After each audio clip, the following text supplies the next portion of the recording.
ណាបងប្អូនសម្រាប់យើងមានដើមតិចតួចឬក៏មានប្រាក់សំតិចតួចហើយចង់រកការងារបន្ថែមក្រៅហើយយើងអត់ដឹងថារកស៊ីអីឬក៏ដើមទុនយើងតិចពេកយើងអត់ដឹងថាទៅប្រកបមុខរបរអីកើត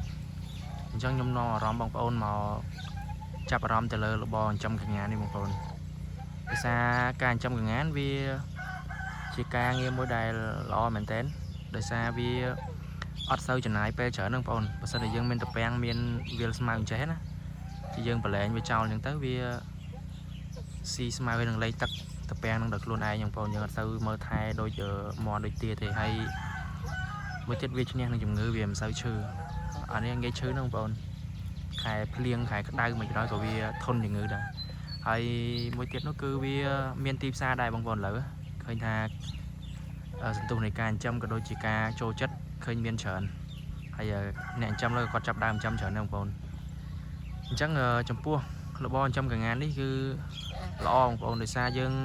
បើសិនជាយើងរវល់ការងាររវល់អីរវល់លក់ដូរអីគឺយើងមិនចំណាយពេលវាច្រើនទេមួយថ្ងៃយើងដាក់ចំណីវាតែមួយពេលឬក៏ពីរពេលហ្នឹងគឺអស់ហើយបងប្អូនដាក់ចោលទៅវាស៊ីខ្លួនវាហើយមួយទៀតវាចំណាយដើមទុនតិចអានេះយើងដាក់ចិញ្ចឹមដំបូងតា